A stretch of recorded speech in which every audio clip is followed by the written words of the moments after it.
It's ET's babies. How are my fans doing? We have baby Jojo with us. I'm going to be doing her hair and changing her clothes. I have a doctor's appointment today. So I'm not going to really be talking. We're going to be listening to a podcast. And no, I did not make the podcast, nor do I have credit to it. It belongs to YouTube. So we're just going to listen while I change her. The patriarch, and passed down eventually. I had glimpsed it only once. It is a brown, leather-bound tome that reeks of age. It's rather unassuming. One might mistake it for a tattered old journal instead of collection of victims. My father, Vincent, was the current keeper of the ledger. He kept it in a locked box under his bed. We didn't talk about it. Every once in a while, he would get a call from some long-forgotten cousin or distant uncle, and a somber look came upon his face.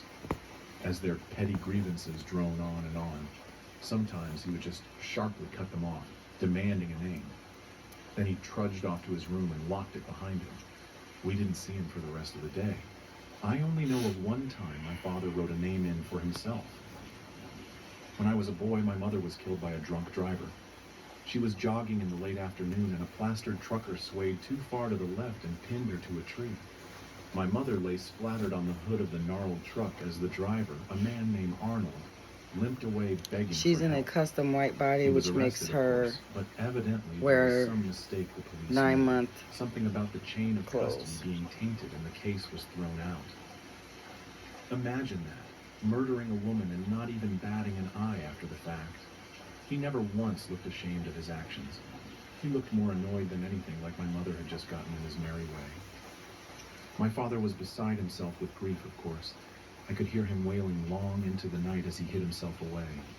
The various cousins had flocked to our house like gulls, offering sorrow in one hand and a hefty plate of pasta in the other. I didn't think they were callous. It was just their way. My Uncle Tony had clamped a gorilla hand on me and pulled me in, muttering it was going to all be okay. His breath had a lingering smell of sambuca and cigar smoke. We were sitting in the living room, our clan chattering amongst themselves, leaving my father to his torment alone. They grieved for her, my mother, I know they did. Yet they treated her wake as one big family reunion. In the corner, I heard some of my Tanner cousins slurring at each other in the tongue of the motherland. In the kitchen, I heard the crazed yet harmonic voice of my Uncle Corrado in the kitchen, serenading his wide-eyed nieces and nephews. Uncle Tony could see the miserable look upon my face and gave me a loving smack in the head. "Hey, don't look so miserable, my boy. Your mother is gone, but the family, it'll always be here for you," he said through puckered lips. "Don't you worry either. That son of a bitch is gonna get his." He warned, a tiger's grin forming on his face. "You mean the..." Uncle Tony cut me off with a finger to his lips and a firm grasp on my back. "We don't talk about it here, Bad Karma. It'll be taken care of. That's all you need to know. Let me ask you something, though. How does it work?" I whispered to him, leaning into the man despite wafts of drink and bad cologne emitting from him. "Suppose you'd have to ask your pop about that," he said after a moment. He took a sip from his drink, a long one. "Have my theories, of course. We all do," he admitted quietly. I perked up at this. To be honest, I always just assumed someone within the family took care of things, I admitted uneasily. This got a hearty laugh out of Tony. "Christ, kid, you think we're a..." He tapped his nose. "No, come on, we're a lot of things, but we're an honest bunch.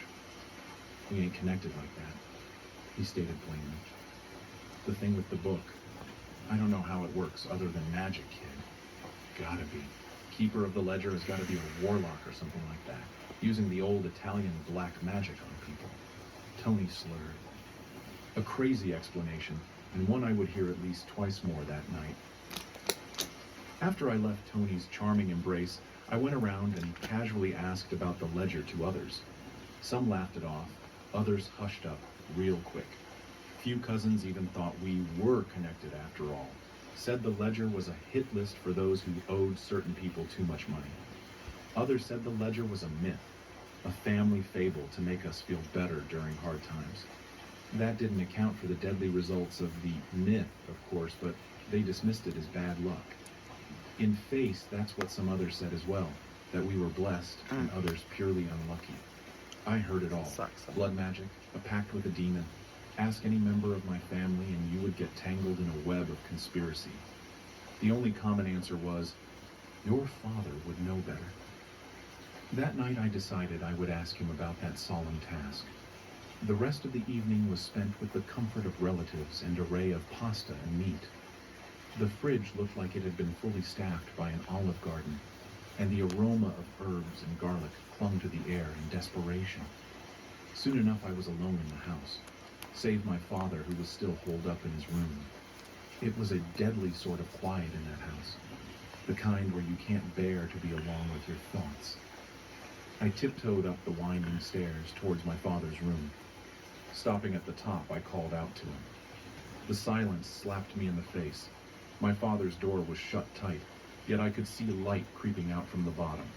I approached the oak wood door with a sudden caution, worried that my father had decided to join my mother wherever she rested.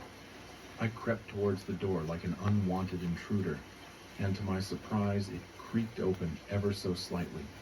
Light slashed my face, and I winced at the sudden flash of white lightning. I peeked inside and stood frozen at the impossible sight before me. My father sat on his bed, clutching his silk sheets like his life depended on it. His head, frosty with age yet full of hair, was titled upward. His eyes had seemed to roll back into his head, his ghostly whites looking out into nothing. My father was engulfed, no embraced by a massive pair of feathered wings. The feathers shined bright in the dark, like diamonds shooting out the most blinding light imaginable. The angelic wings were attached to a massive yet slender figure kneeling down behind him. It had to be 9 feet tall as is. I couldn't imagine how large it was standing up. It had flowing golden hair, each strand as bright as a 24-carat star.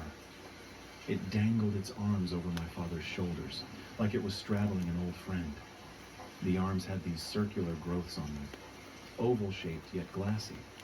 It was only when I saw the being's face did I realize what those growths were. The being had soft eyes, 8 pairs of them on the face. I could make out no nose or mouth.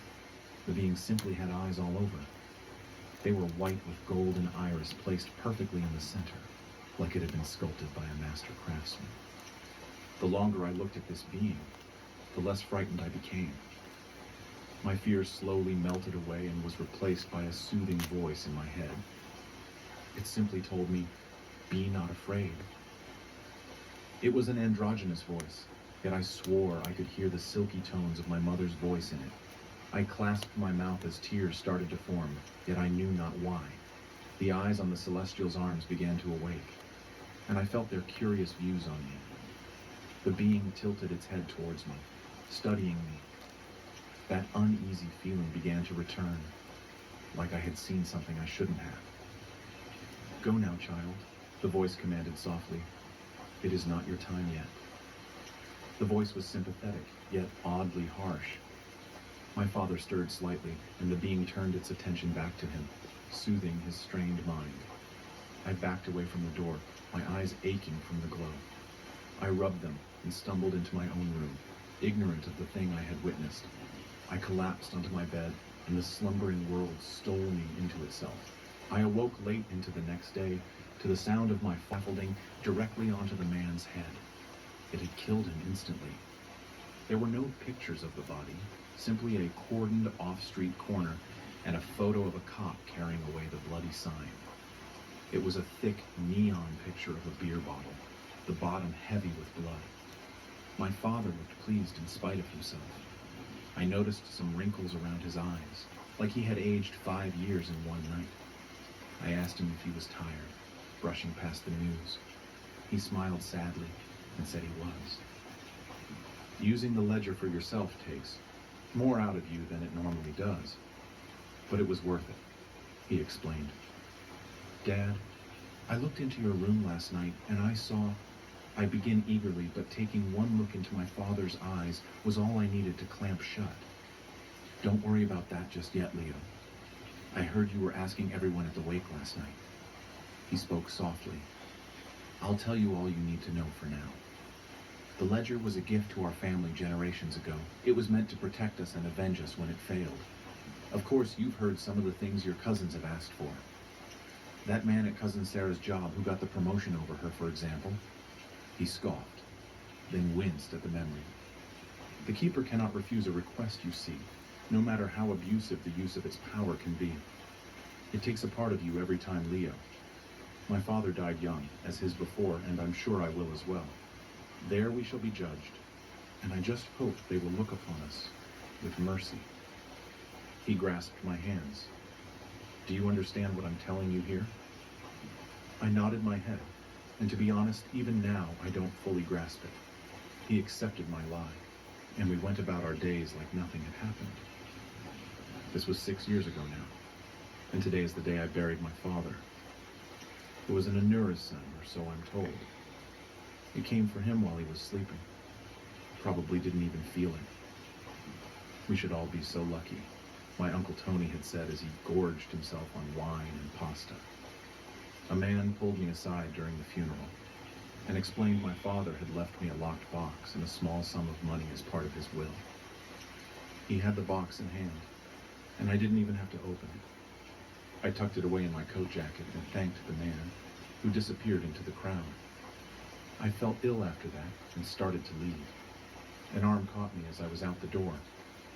I turned to see my Aunt Rita, her chalky face hidden by a vial of sorrow. She followed me to my car, saying how sorry she was Vincent had passed, and how it was the cherry on top of her week. There was new neighbor at her condo, you see. She was young and taken to partying late into the night. Sometimes it would be 10, even 11 p.m. before the music finally died down. She said she wished Sarah Larson had never moved next door to her. She gave me a cold look as she said that, and a peck on the cheek as she said her goodbyes.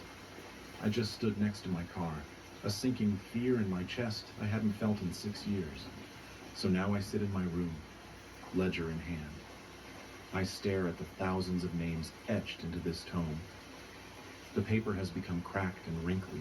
It reeks of mothballs and dust. I have just finished adding the newest name, and now I wait, I suppose.